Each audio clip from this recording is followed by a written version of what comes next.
रसूलुल्लाह की बारगाह में। ठीक है, अबू जहल ने सरेंडर नहीं किया, नाकाम हो गया। उससे बड़ा आलिम नहीं था कोई अरब में, अबू जहल से बड़ा कोई आलिम नहीं था। उसका लक़ब था, उपाधि थी अबुल हकम, बहुत ज्यादा हिकमत वाला। लेकिन हुजूर ने फरमाया कि हिकमत वाला नहीं तो अबू जहल है।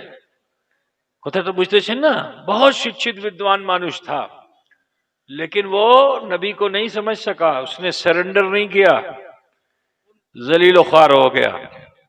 मगर सिद्दीक अकबर ने एक ही लम्हे में कबूल कर लिया, तो अल्लाह ताला ने उनको नबियों के बाद सबसे बड़ा मर्तबा अता फरमा दिया। सुभान अल्लाह। बेशक ठीक है ना भाई।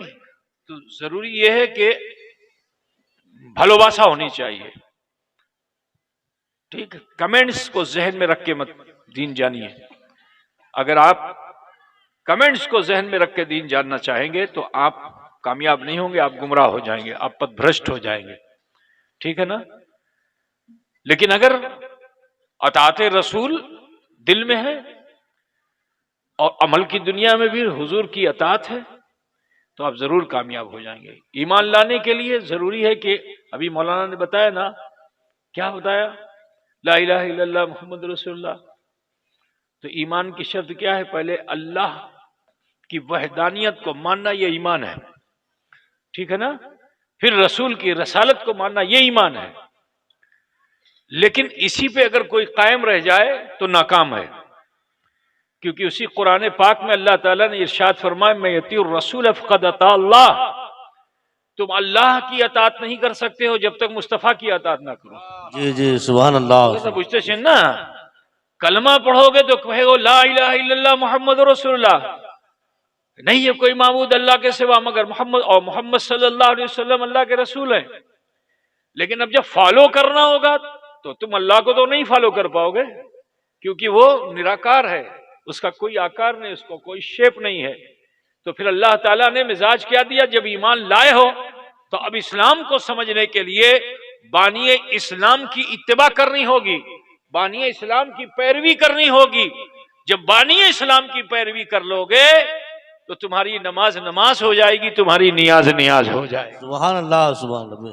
मतलब पूछते ना बाबा, अब नमाज ही में मैं बताना चाहूँ, नमाज अल्लाह के लिए है, बस इसी बात को समझ लीजिए। नमाज अल्लाह के लिए है ना, लेकिन अल्लाह के लिए नमाज है, मगर उसमें अगर तुमने इत्तिबाए रसूल नहीं किया तो नमाज होगी?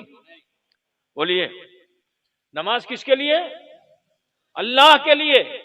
लेकिन इत्तिबाए रसूल नहीं किया तो नमाज होगी?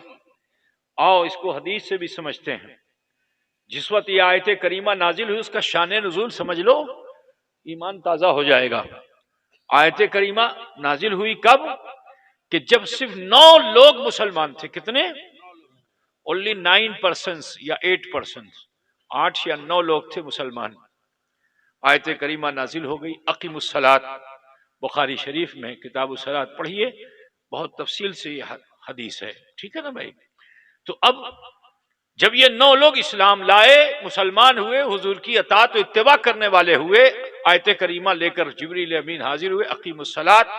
हुजूर ने साहबा के दरमियान इरशाद फरमाया अकीमुस्सलात। तो वो अरब के लोग थे, सलात के बहुत से माना जानते थे। जैसे हमारी तुम्हारी भाषा में भी एक एक शब्द के कई कई माना होते हैं, है ना। अब बंगला तो मैं बहुत अच्छे से नहीं जानता, है ना, जिसे लिटरेरी भाषा जो कहते हैं, ग्रामेटिक लैंग्वेज में बंगला नहीं जानता, लेकिन मैं अरबी, फारसी, उर्दू तो जानता हूं ना, संस्कृत भी जानता हूं, हिंदी भी जानता हूं, अल्हम्दुलिल्लाह। तो कहना यह है कि संस्कृत जबान में या हिंदी जबान में एक शब्द है जिसका नाम है कनक, और कनक का माना होता है सोना, और कनक का माना होता है धतूरा। कनक का माना सोना और कनक का माना धतूरा। मैंने आपको बता दिया कनक के 2 माना होते हैं, एक है धतूरा, दूसरा सोना। अब जुदी आमी प्रश्न करी कि कनक नहीं आशो, तो आपके मन में टेंशन होगा कि नहीं होगा? पीर साहब कौन सा कनक मांग रहे हैं, धतूरा मांग रहे हैं कि सोना मांग रहे हैं? होगा कि नहीं होगा? तो आप क्या कहोगे? कौंटा, है ना, ईटा की ऊटा।